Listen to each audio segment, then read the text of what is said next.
Come in. Now, if you would just wipe your feet very thoroughly, I'll wait. You're not gonna wipe your feet, are you? Okay then, your bedrooms are there, the kitchen is just over there. Anybody need a snack? Kratos? Snack? I do not need a snack. What we need is your help getting to Svartalfheim so we can try and rescue Tyr. To Tyr? Alive? I mean, that's... What? It's okay. I told him everything. Everything? God of War Ragnarok is finally out after so much hype and anticipation from fans across the globe, and it seems fair to say that it is everything that we expected from this highly desired sequel. A combat system that adds new tools and skills to Kratos' already bursting moveset and abilities. A well-written story that manages to be both character-driven and plot-driven simultaneously, and jaw-dropping visual spectacle are just the tip of the iceberg when it comes to the improvements that God of War Ragnarok brings over its predecessor. But the most pleasant surprise when it comes to the game's cast of characters has to be Sindri, who really changes and evolves as a person through the course of the narrative. And with this feature, we will be discussing his character arc throughout the events of God of War Ragnarok, how he differs from other characters, and why he is an underrated star in the game. That's all you're gonna say? Well, don't let us keep you up or anything. Good talk. Please note that we will be discussing major plot points and certain endgame activities for God of War Ragnarok's story, which will be rife with spoilers, so proceed at your caution. With that out of the way, let's begin. Players first meet Brok and Sindri during the opening hours of the first God of War, and at first glance, they seem like ordinary blacksmith characters who are just there for a comical relief in a game that has way too many serious characters. Brok is a foul-mouthed dwarf with little in the name of emotional ability, and his brother Sindri is a considerate blacksmith who loves hygiene and sanctity to an unhealthy level. And the two brothers seem to have some history between them, which has them separated from each other. As the game progresses, Atreus tries his best to reunite the two brothers by lecturing them about the importance of family and how exercising the virtue of forgiveness in family matters is the best course of action. And after a fair bit of persuasion to both brothers, the two finally unite and join forces to aid Kratos and Atreus in their journey to reach the highest peak of Jotunheim, which leads to the first game's conclusion and the subsequent arrival of Fimbulwinter. This is the Sindri we are greeted to at the start of Ragnarok, an adept blacksmith who has now resolved all feuds with his brother and has developed a special bonding with Atreus, who also finds an adventurous buddy in the form of a lovable dwarf. The two share their secrets with each other, and Sindri also helps Atreus in trying to ask Freya to join forces against Odin, all of which isn't known to Kratos and the others. Hello down there. Hey!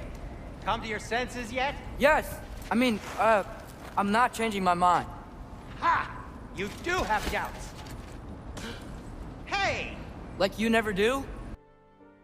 It's during this section that it's revealed that Brok had actually died before, and because Sindri couldn't live without him, he decided to bring him back to life at all costs.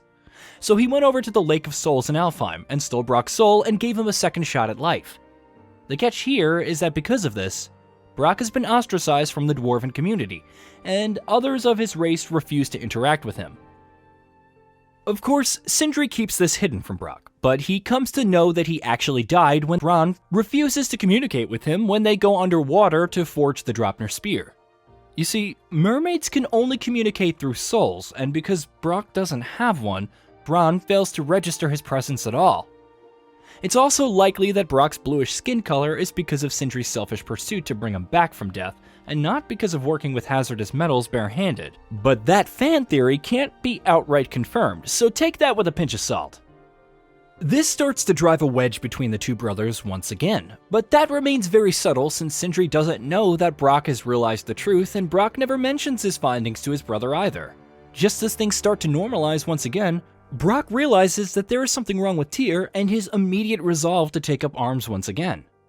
Just as he closes in on his suspicions to Tyr, he's revealed to be Odin in disguise, who promptly kills him once again and flees over to Asgard. This drives Sindri into a frenzy, and he doesn't recruit the Svartalfheim dwarfs into Battle of Ragnarok, quite possibly as a means to show his anger towards Kratos. Though he says that he doesn't want to spill any more dwarven blood for this war. But then, he arrives on the battlefield alone and brings down Asgard's impenetrable wall by exploiting its only fault, all by himself before departing from the battlefield. Once Odin has been dealt with and he has proven himself to be corrupted beyond rhyme or reason, Atreus traps him into a giant stone.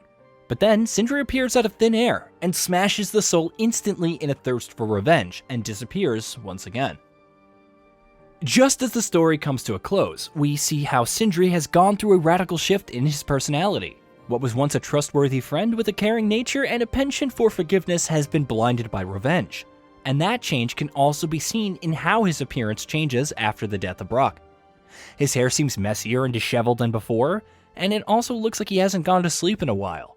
He's angry, upset, and sad all at the same time. He accuses Atreus of only taking from him, and it was never about Atreus giving back. According to Sindri, it was a one-sided relationship and Atreus was insistent on helping Tyr, which ultimately led to Brok's demise. Of course, that's what happens when a beloved gets taken away from someone, and that's the harsh reality of war that Kratos and Atreus wanted to avoid in the first place.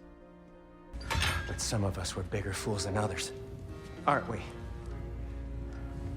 I gave you everything. My skills, my friendship, my home, my secrets, my treasures, and you just kept taking. And now what have I got?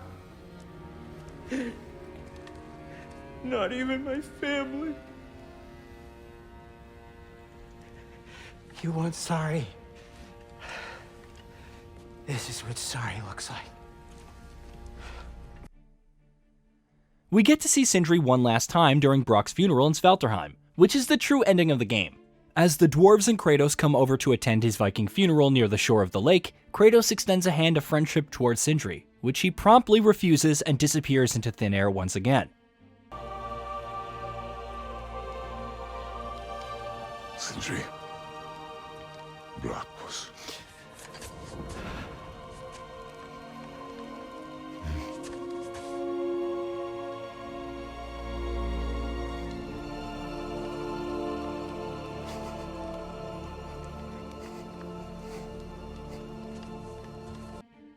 In conclusion, what makes Sindri's character such a memorable one is how distinct it is when compared to the rest of the cast. God of War Ragnarok is a story that's just as much about trying to change one's decision as it is about the virtue of forgiveness, and everyone from Kratos to Freya to even Thor learn to be better versions of themselves throughout the events of this narrative, despite how different their scenarios may be or how irreparable their losses might seem. But to be blinded by something as self-destructive as revenge and destroy all sense of rationale isn't what most people would have expected out of a character like Sindri. And the storytellers over at Sony Santa Monica once again successfully toyed with our expectations at the most unlikeliest of times. Sindri may have been a changed man after what happened to Brok, but deep down, he's still the lovable dwarf that would do anything and everything for his friends, and him showing up to Ragnarok all alone is a testament to that fact. Either way, it seems that Sindri's story is far from over, and hopefully, some post-launch content or a future sequel may provide closure to his story arc in a way that's fitting for what he has endured.